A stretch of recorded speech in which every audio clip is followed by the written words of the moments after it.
오늘 말씀의 제목은 아직도 여러분이 성전인 것을 모르십니까? 아직도 여러분이 성전인 것을, 여러분이 교회인 것을, 하나님이 거하시는 전인 것을 모르십니까? 라는 제목을 가지고 여러분과 함께 말씀 나누도록 하겠습니다. 오늘 본문은 성경이 굉장히 유명한 내용이죠. 바로 솔로몬이 성전을 건축한 내용을 다루고 있습니다. 이 성전은 신약 시대를 사는 우리에게 교회를 상징한다는 점에서 매우 중대한 의미를 갖고 있는 말씀입니다. 사실 하나님께서 세우신 성전은 처음부터 건물 이상의 의미를 갖는 것이었죠. 하나님은 이 성전을 도구 삼아 이스라엘이 하나님을 왕으로 모시고 하나님 말씀에만 순종하는, 하나님이 다스리시는 신정국가로 세우기를 원하셨어요.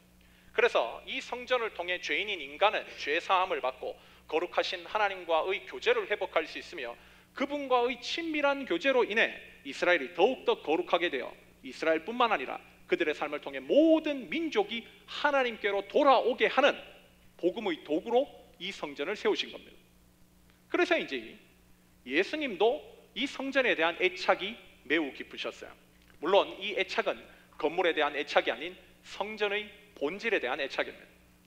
공생애를 시작하신 예수님께서 예루살렘 성전을 처음 찾으셨을 때 이렇게 거룩한 사명을 감당해야 할 성전이 당시 대제사장들과 결탁한 장사꾼들에 의해 난장판이 되어 있음에 예수님께서는 경노하셨습니다. 곧바로 예수님은 그 장사치들을 모두 다 성전에서 내쫓으시고 성전을 다시 하나님께 예배하는 거룩한 장소, 그 거룩함으로 제 기능을 할 수 있는 곳이 될 수 있도록 대청소를 행하셨어요. 이것을 우리는 신학적으로 예수님의 성전 정화 사건이라고 부릅니다. 그런데 복음서를 주목해 보면 예수님이 성전 정화를 한 번 행하신 것이 아니라 요한복음 2장과 마태복음 21장 두 번에 걸쳐 행하셨음을 보게 됩니다.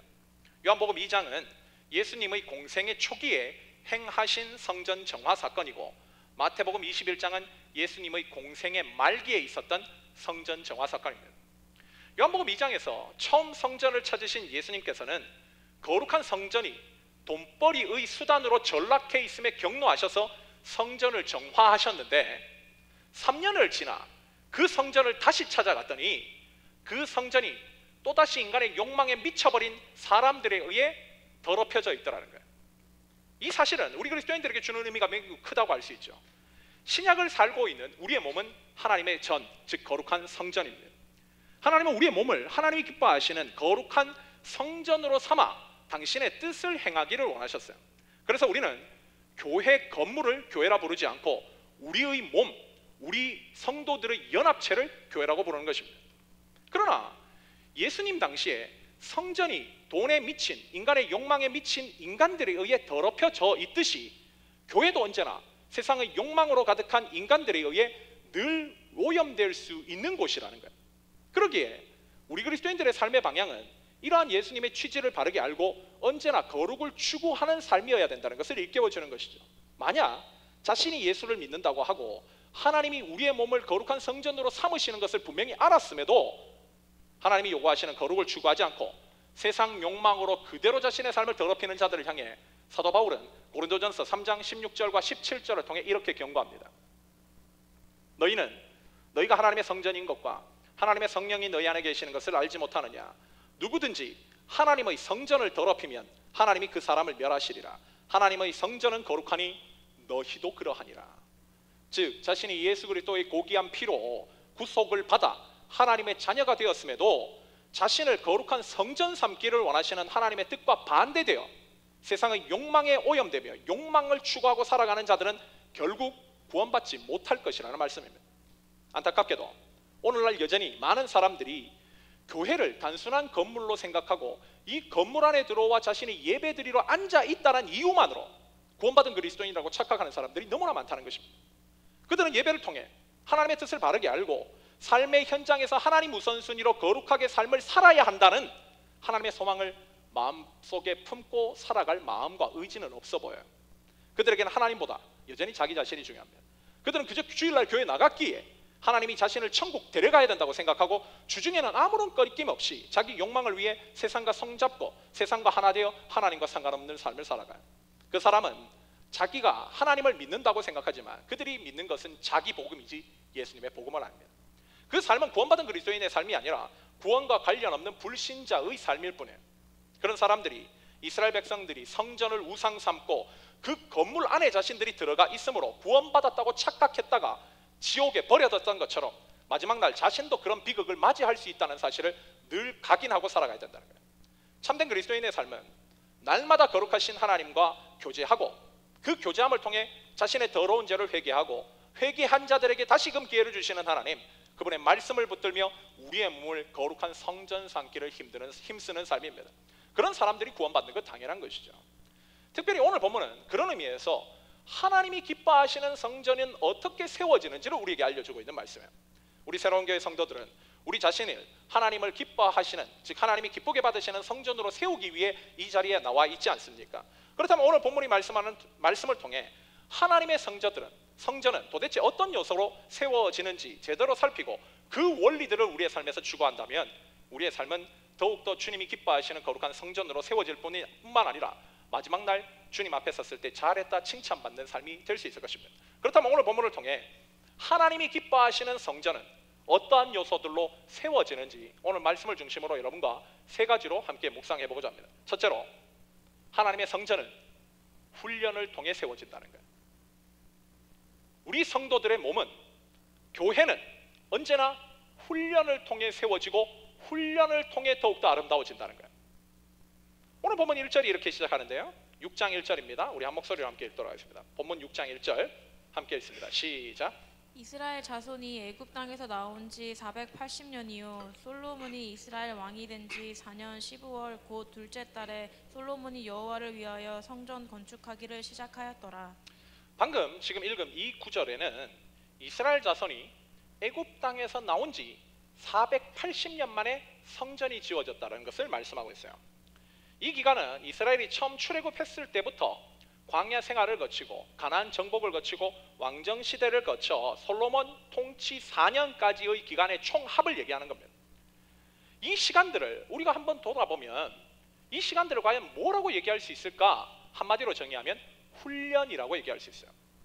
사실 이스라엘 백성들은 하나님의 놀라운 능력으로 출애굽이라고 하는 감격적인 해방을 맞이했지만 그 즉시 성전을 지을 만큼 평화와 번영을 누리지 못했습니다.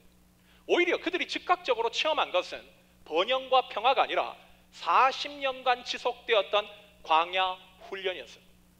또한 그 훈련의 연단 과정은 엄청난 삶의 대가를 지불을 요구하는 가나안 정복 전쟁으로 이어졌습니다.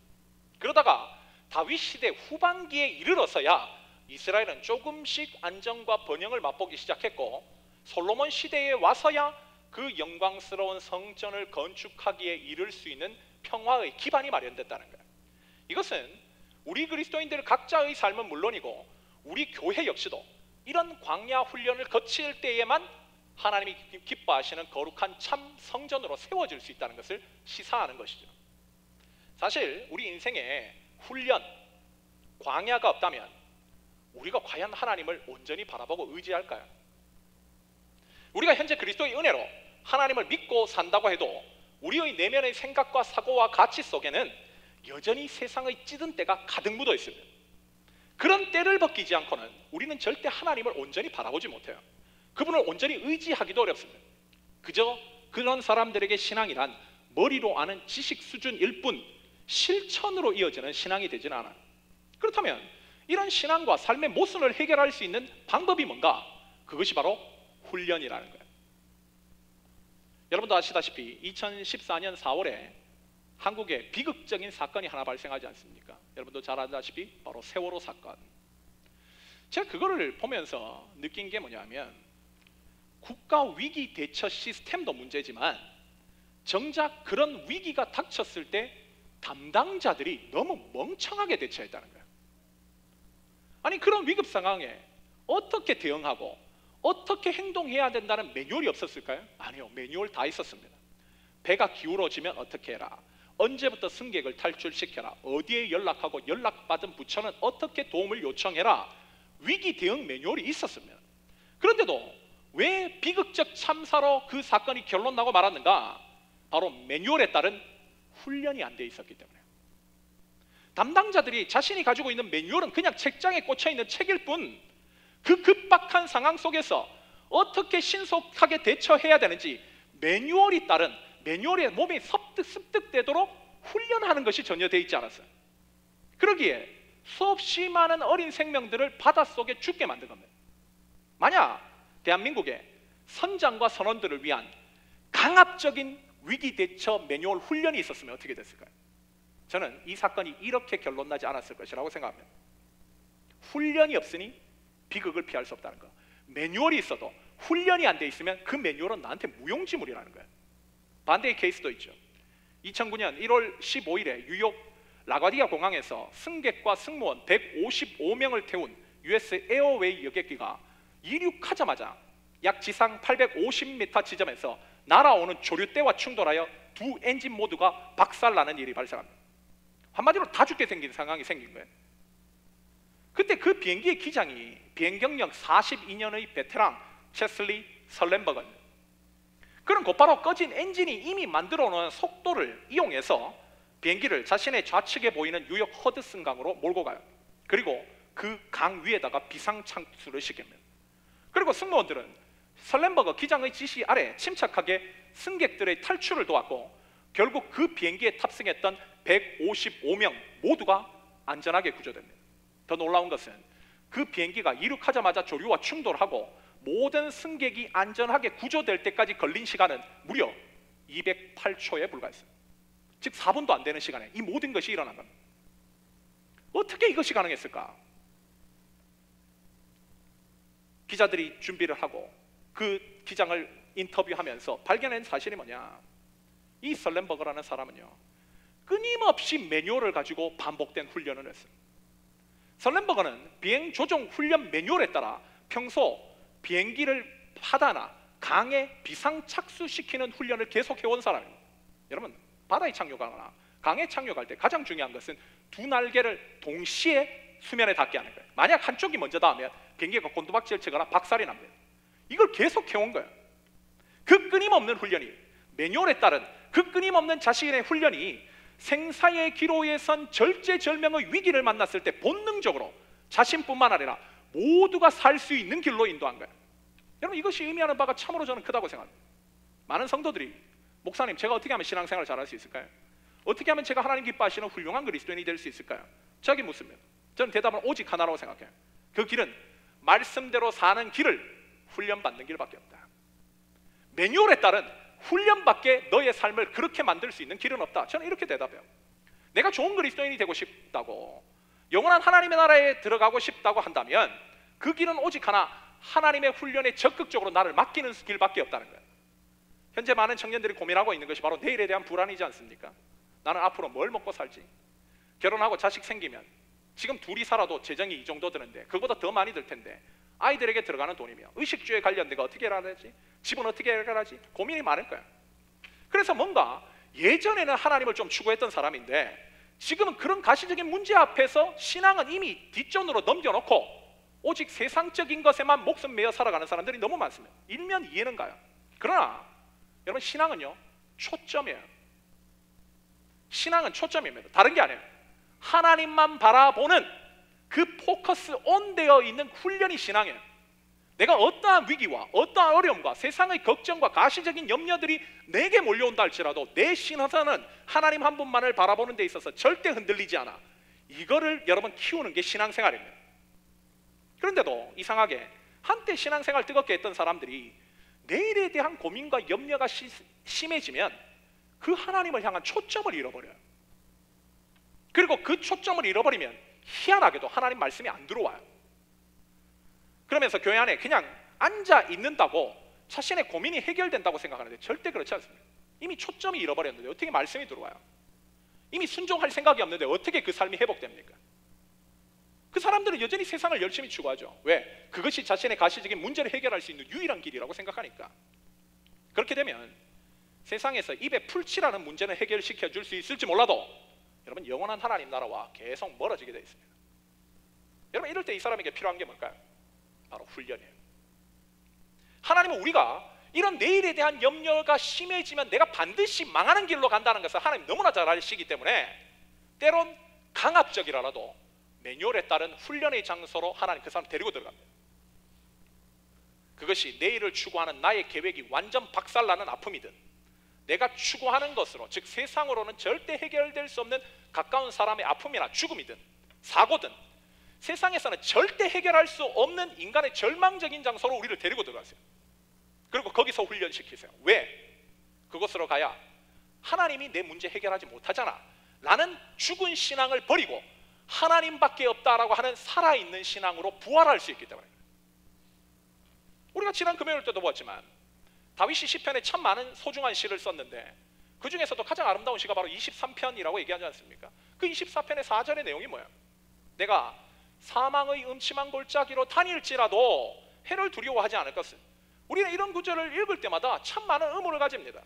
하나님이 다윗을 사랑하셨다면 절대 사망의 음침한 골짜기로 데려가시면 안 되지. 하나님이 그 사람 사랑하신다면 육체의 고통을 허락하시면 안 되지.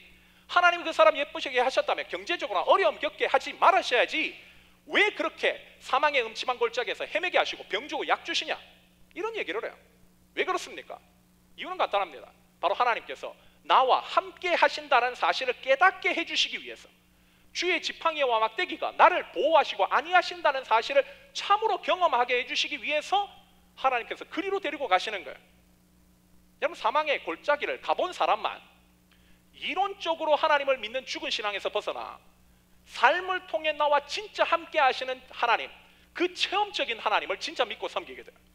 즉 하나님의 지팡이와 막대기가 내가 정말 어려울 때 내 문제 다 해결해 주시고, 내가 정말 고통 가운데 처해 있을 때, 그 사망의 어떤 골짜기에 들어가 있을 때 하나님께서 정말 그 지팡이와 막대기로 나를 보호해 주셔서 내가 평안과 자유의 삶을 살 수 있게 되는 것이구나. 마치 홍해 앞에 서봐야 폭 32km의 그 엄청난 홍해 바다가 갈라지는 것을 경험할 수 있듯이, 하나님께서는 그런 경험을 하게 하기 위해서 우리를 강압적이라도 그곳으로 데리고 들어가시는 거예요. 여러분, 세상의 능력이 폭 32km, 15마일 이상이 되는 그 바다를 가를 수 있습니까? 여러분, 세상의 능력이 죽은 자를 살립니까? 세상의 능력이 하늘에서 만나를 떨어지게 합니까? 반석에서 물이 터져 나오게 합니까? 이것은요, 하나님만 하실 수 있는 거예요. 그래서 하나님은 네가 지금 추구하고 있는 걸로 네 문제 절대 해결 안 돼. 나중에 피눈물 흘리지 마라. 너 문제는 내가 함께 있을 때 해결되는 거야. 내가 너와 함께 할 때 네 모든 것이 잘 되는 거야. 그것을 알려주시기 위해서 우리를 광야 훈련의 장소로 데리고 들어가시는 거예요. 만약 내가 하나님의 방법을 버리고 세상을 추구하는 삶으로 내 삶의 문제를 계속 해결하겠다고 하면 반드시 그 사람은요, 문제가 생깁니다. 가장 큰 문제가 뭔가? 다른 거는 해결할 때도 신앙이 망가져요. 언제나 하나님의 말씀에 은혜를 받지 못하고 순종을 못하기에 불순종 자체가 그 삶의 신앙의 세팅이 되어버려요.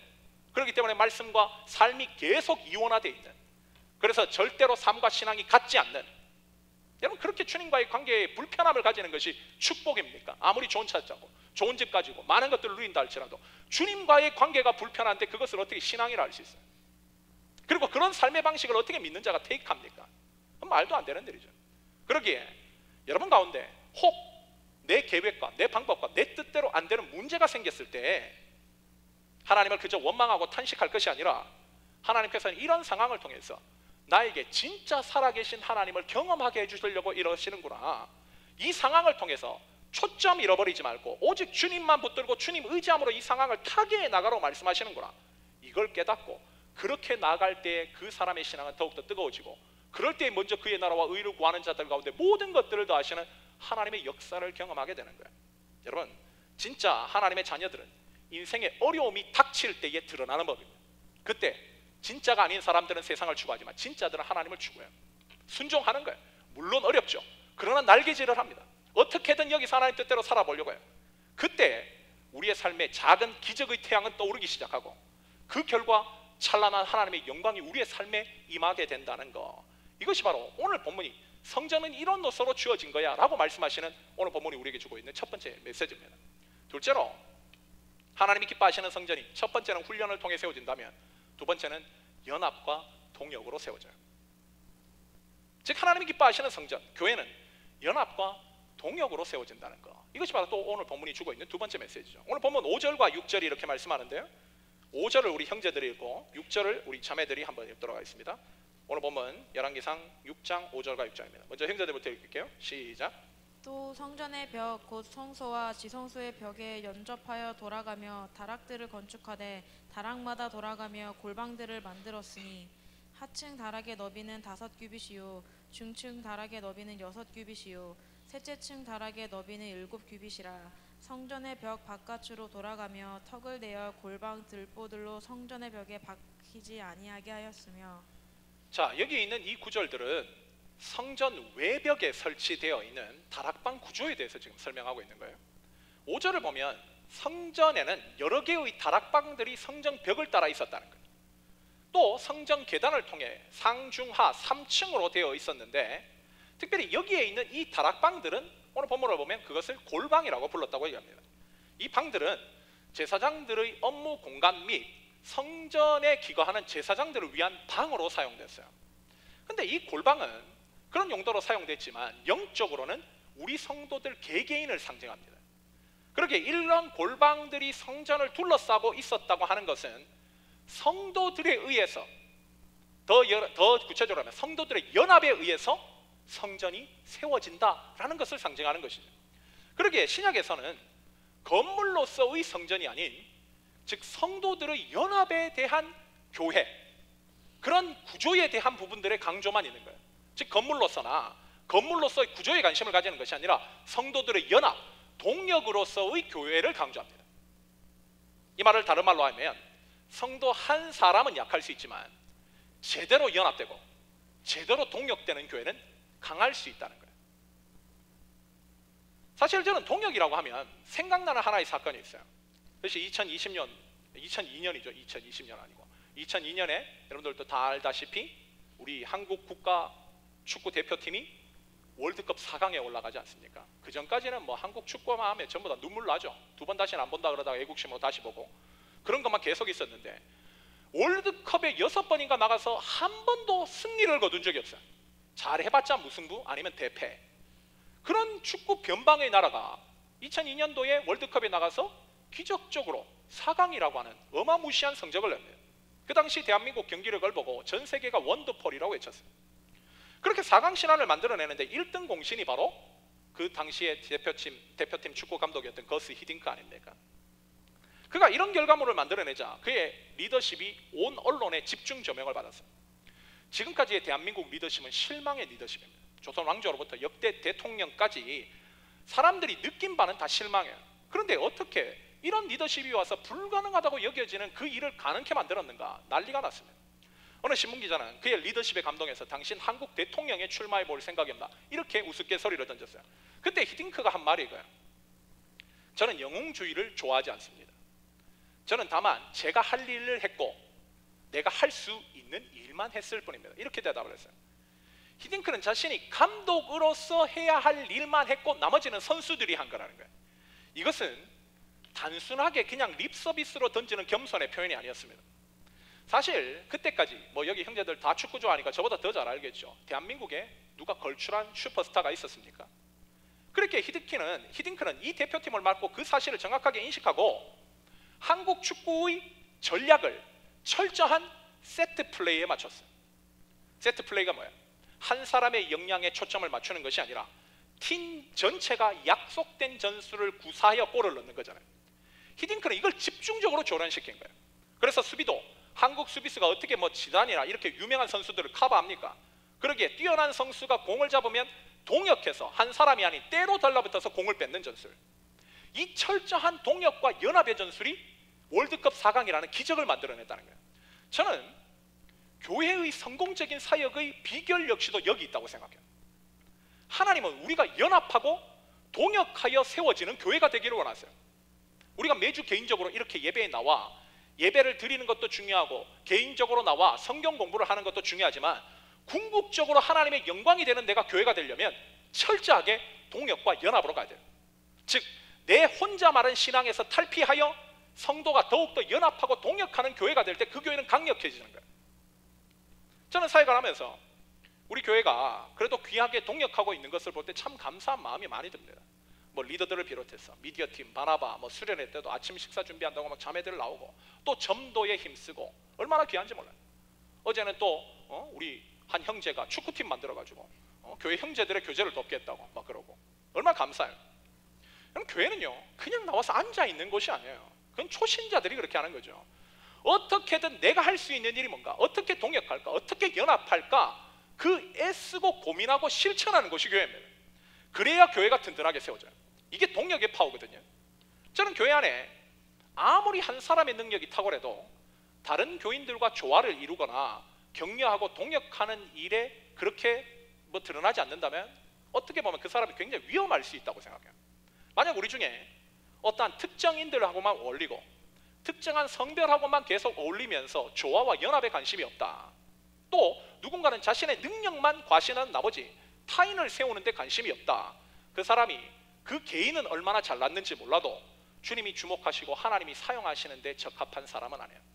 하나님이 주목하시는 것은 얼마나 동역을 잘하고 얼마나 연합하는지에 대해서 주목하시고 그 사람을 사용하신다는 거예요. 신약에 나오는 사도행전의 초대교회, 이 모든 교회의 롤모델이지 않습니까? 그 초대교회의 능력이 어디 있었어요? 그들의 규모에 있었습니까? 사람 수에 있었어요? 화려한 건물에 있었습니까? 그렇지 않았어요. 그들의 집에 모였어요. 소수에 모였습니다. 그럼에도 불구하고 그 교회가 강력할 수 있었던 이유가 뭔가? 바로 동역과 연합의 힘 때문이에요. 그들은요 교회 문제가 생기죠. 성도들의 문제가 생기죠. 때로 나와서 기도합니다. 그들이 전도해야 되면요 때로 나가서 전도합니다. 교회 사역에 재정이 필요하죠. 집 팔고 몸 팔아서 때로 헌금합니다. 결국은 사도들이 가르치는 주님의 말씀에 따라 서로 연합하고 모든 것을 나누고, 이와 같은 연합과 동역의 능력이 예수 그리스도를 안 믿는 바깥 세상 사람들에게 칭송받는 교회가 되게 했어요. 그래서 날로 믿는 자의 수가 더해갔던 교회, 그게 초대교회 아니에요? 동역과 연합이 그렇게 능력 있는 교회로 만들었다는 거예요. 그러기에 우리 새로운 교회가 더 강한 교회, 하나님 기뻐하시는 더 아름다운 성전으로 세워지기를 원한다면 우리에게 있는 핵심적인 사역의 키가 뭔가? 바로 동역과 연합입니다. 우리의 대적 마귀는요 이 사실을 너무나 잘 압니다. 하나님의 백성이 하나님이라는 분에게 초점을 맞추고 동역과 연합하면 강력한 능력이 임한다는 것을 알기 때문에 마귀가 말세가 가까울도록 하는 일이 뭔가? 동역과 연합을 파괴해요. 그래서 이 사실을 알았던 히브리서 기자가 히브리서 10장 24절 25절에서 말세가 가까울수록 꼭 교회 안에는 이런 것들이 등장하는데 모이기를 패하는 사람들이 등장한다는 거예요. 그거 왜 모이냐는 거예요. 괜히 정죄만 받고 그렇게 은혜 안 된다, 난 그냥 혼자서 신앙생활하기 좋아, 이런 것들이 꼭 등장한다는 거예요. 그래서 자기 신앙만 중요하지 연합과 동역에는 관심 없는 것들이 계속적으로 연합하는 자들을 존압하고 조롱하고 연합을 하지 않으려고 한다는 거예요. 그런데 그것은 신앙이 아니라 교회의 강력함을 해치는 길이고 주님의 모임된 교회가 더 하나 되게끔 만드는 일을 저해하는 행위예요. 악마적인 행위죠. 그래서 히브리서 기자는 이렇게 얘기합니다.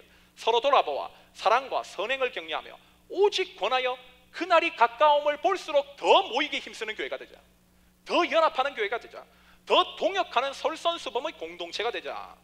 그럴 때에 주님의 몸된 교회는 더 강력하게 세워진다는 거예요. 여러분, 교회에서 요구되어지는 일이 있습니까? 보여지는 일이 있습니까?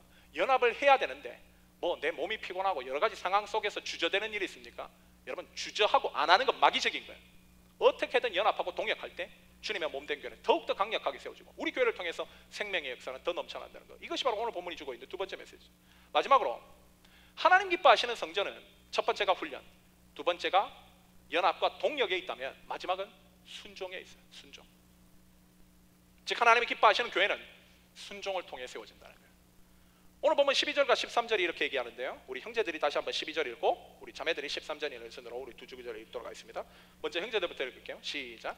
내가 지금 이 성전을 건축하니 내가 만일 내 법도를 따르며 내 율례를 행하며 내 모든 계명을 지켜 그대로 행하면 내가 내 아버지 다윗에게 한 말을 내게 확실히 이룰 것이요 내가 또한 이스라엘 자손 가운데에 거하며 내 백성 이스라엘을 버리지 아니하리라 하셨더라. 자, 이 구절을 보면 성전 외부 공사를 마친 솔로몬을 향한 하나님의 당부의 말씀이 나옵니다. 그리고 이 말씀 이후에 성전 내부 공사가 시작돼요. 즉 성전 외부와 내부 공사 중앙에 지금 이 말씀이 들어있는 거예요. 오늘 본문을 나중에 여러분들과 기회가 되면 볼 수 있겠지만 6장 전체를 보면 이 말씀은 샌드위치 구조로 되어 있습니다. 교차대꾸법이라는 거죠. 이 교차대꾸법 안에 가장 핵심적인 말씀의 핵으로 들어있는 것이 바로 오늘 본문 12절과 13절이에요.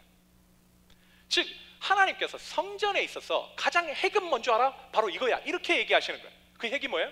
바로 하나님 말씀에 대한 순종이라는 거예요.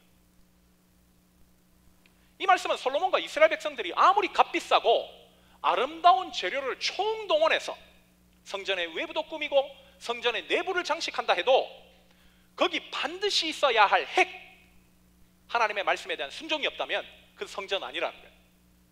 그 모든 노력과 수고와 헌신과 재정은 무용지물이라는 거예요. 그래서 성전이 완공되었을 때 하나님이 한 번 더 얘기하시는 열왕기상 9장 6절부터 7절의 내용을 보면 이 성전이 완공된 다음에도 하나님이 똑같이 이렇게 얘기하세요. 이스라엘 백성들이 이 성전만 있다고 착각하여, 내가 너와 함께 한다고 착각하여 하나님 말씀에 순종하지 않는다면 이 하나님을 위하여 이렇게 돈 들이고 수고하고 지은 성전이라 할지라도 반드시 뽑아서 던져버릴 것이라고 하나님 말씀하십니다. 실제로 이스라엘 백성들이 성전을 가지고 있다고 착각하여 하나님 말씀에 불순종하였을 때 이 건물은 역사 속으로 사라지고 말아요. 없어져 버렸습니다. 하나님이 원하시는 것은 그 무엇보다도 순종이라는 거예요. 사실 많은 사람들이 믿음을 강조하잖아요. 믿음 이렇게 얘기하는데, 이런 말씀을 보면 믿음보다 더 강조해야 되는 거, 아니 믿음하고 똑같은 선상에 최소한 두고 생각해야 될 게 뭔가? 순종이라는 거예요. 순종이 없는 믿음이 있을 수 있습니까? 믿음은 있는데 순종은 못하는 게 이게 말이 되는 소리입니까? 우리가 한 사람이 믿음이 있는다는 것을 어떻게 알죠? 바로 그에게 들려진 하나님의 말씀에 그가 어떻게 순종하는지만 보면 돼요. 순종 안 하면 믿음 없는 거고, 순종하면 믿음 있는 겁니다. 순종이 없으면 가라지인데 순종이 있으면 알곡인 거죠. 이 간단한 논리를 가지고 자꾸 추상적으로 생각해요. 우리가 정말 이렇게 순종이 믿음이라고 하는 것을 얘기를 한다면 이 순종에 대해서 우리가 두 가지를 생각해 볼 수 있어요. 첫 번째는 순종은요, 구원의 증거입니다. 구원받지 못하는 사람들은 순종하지 않아요. 구원받은 사람들은 순종합니다.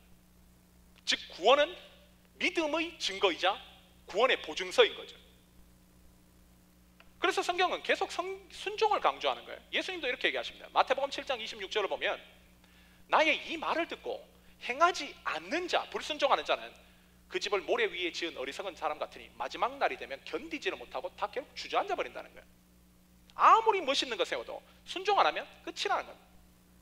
또한 야고보 사도도 야고보서 2장 26절을 통해 영혼이 없는 몸이 죽은 것 같이 행함 없는 믿음이 죽은 것이다. 그건 살아있는 믿음 아니라는 거예요. 우리를 구원으로 이끄는 능력 있는 믿음 아니라는 거예요. 죽은 거죠. 사장된 믿음이죠. 어떻게 그것이 우리를 살리냐는 거예요. 저는 제자 훈련을 할 때마다 참 감격스러운 것이, 말씀의 은혜를 받았다는 사람이 삶으로 순종하려고 결단할 때, 한동안 주님을 떠나 있었던 지체가 말씀 듣고 은혜 받아서 자신은 이제 술을 입에 대지 않겠다고 결단하고, 그런 모습을 보면 정말 감격스러워서 눈물이 나와요. 하나님 얼마나 기뻐하실까. 또 오천 지체는 말씀 통해 은혜 받고 자기가 지금까지 돈을 우상으로 삼았는데 이제 11조든 구제 헌금에 자신의 재물을 하나님 앞에 내려놓겠다. 삭개오죠. 구원이 임하는 거 아니에요? 또 어떤 지체는 하나님 주시는 말씀에 순종하기 위해서 교회 근처에다 집을 구했어요. 그리고 자신의 집을 오픈합니다.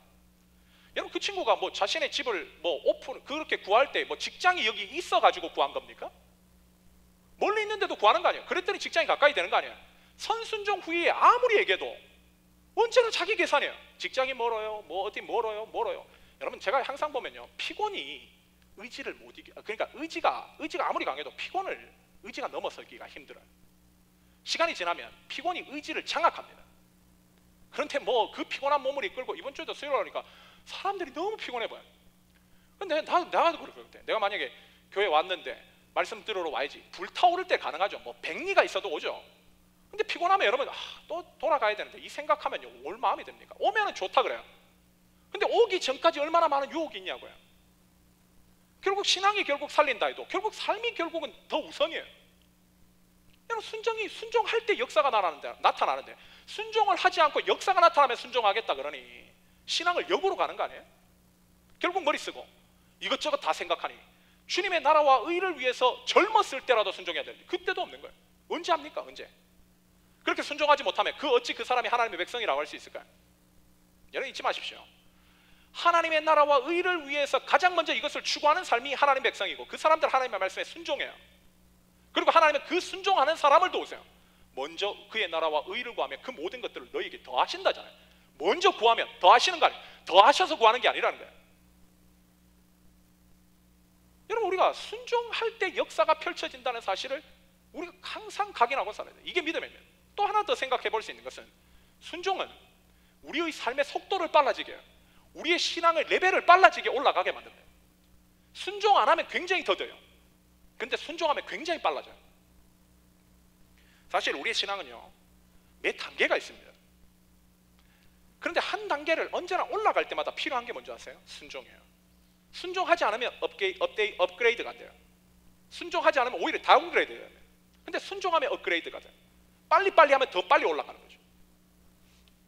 한번 생각해 보세요. 일단 예수님 영접하고 교회 오죠? 말씀 들어요. 그럼 말씀 배우게 되면 은혜 받죠. 그래서 공개적으로 침례도 받고 교회 회원이 되기도 합니다. 그런 다음에 매일마다 성경 읽고 기도하는 훈련을 하나님 앞에 순종할지를 결정해야 돼요. 순종해요. 그때까지는 좋아요. 기분도 좋고 뜨겁고 즐겁습니다. 그때 신앙 가파르게 성장하죠. 그러면 하나님께서 이 정도 됐다 싶으면 그 다음에 뭘 시키는가? 이제 재정에 대한 훈련 시키는 거예요. 먼저 11조에 대한 말씀을 주십니다. 네 수익의 10분의 1을 하나님께 드림으로써 너에게 주어져 있는 모든 재물이 하나님 것임을 인정해라. 재정에 대한 순종을 시키는 거예요. 근데 여기서부터 대부분 탁 걸립니다. 탁 걸려. 주저하기 시작하는 거예요. 예전에 있던 형제, 교회에 있던 한 형제는요, 다른 거 다 해도 11조 죽어도 못하겠다. 끝까지 안 했습니다. 그럼 믿음이 잘합니까? 탁 하다 걸리는 거예요. 계속 여기서 걸리는 거예요. 정죄당한다 생각하고. 언제나. 또 어떤 사람에게는 복음을 전하라고 명령을 주세요. 내 평생 예수 믿으라 소리 한 번도 해본 적이 없는데 혹시 내 주변 사람들에게 예수 믿으라고 전했다가 내 주변 사람들이 나 이상하게 생각하는 거 아니야? 광신자 생각하는 거 아니야? 미친 사람 취급하는 거 아니야? 갈등하기 시작해요. 그래서 순종하지 않아요. 또 걸리는 거예요. 순종이 우리의 신앙을 날아오르게 하고 우리의 삶의 속도를 빨라지게 만드는데 그 하나님과의 친밀한 관계 속에 오는 기쁨과 평안과 만족을 주게끔 만드는 그 순종이 주는 능력을 경험하지 못하면 신앙 반드시 내리막을 향해 달려가요. 결국 신앙은 무너져 내리기 시작합니다. 아무리 높이 쌓아왔다는 것이라 할지라도 무너져 내리기 시작해요. 여러분, 하나님의 교육 철학이 뭔지 아세요? 하나님 어떻게 교육시킬까요? 우리를. 하나님의 교육 철학은요, 될 때까지입니다. 될 때까지. 하나님은 점프를 하시잖아요. 언제나 거기다 걸려놓고 될 때까지 훈련시켜요. 구약 출애굽 백성들이 왜 광야에서 40년 동안 뺑뺑 돌았습니까? 될 때까지의 하나님의 교육 철학 때문에 그래요. 하나님은 성도가 순종 안 하면요, 매를 드십니다. 그런데 하나님의 매는요, 몰매로 때리시진 않아요. 언제나 한 대씩 갑니다. 천천히 가세요. 지혜로운 사람은 한 방 딱 맞았을 때 깨달아요. 아, 이거 하나님 때리셨구나. 내 정신 차려야지. 그리고 돌아갑니다. 그런데 어리석은 사람들의 특징이 뭔지 아세요? 한 대, 두 대, 세 대, 네 대 맞아도요, 못 깨달아요. 못 깨닫습니다. 하나님의 매를 맞았음에도 여기 왜 멍들었지? 왜 여기 아프지? 이딴 소리예요. 맨지도 몰라요. 그래서 그런 사람들은요, 11조를 비롯한 헌금 생활 제대로 훈련받는데 10년 이상 걸립니다. 또 어떤 사람은 주일 성수 하나 배우는데 20년 걸려요. 몇십 년 동안 하나님으로부터 매 맞고 있으면서도 고작 한다는 소리가 신앙생활 관련된 거는 나중에 해도 돼. 이딴 소리 합니다. 그리고 나중에 허무하게 죽으면서 헛되며 모든 것이 헛되다. 지 솔로몬도 아니면서 뭐 전도 썼습니까? 아무것도 한 것 없이 평생 한 것은 불순종밖에 없고 소중한 젊음 인생 다 낭비하고 그렇게 죽는 것이 어떻게 성도의 인생이에요? 예수 그리스도로 구원받은 성도가 과연 이렇게 살 수 있습니까?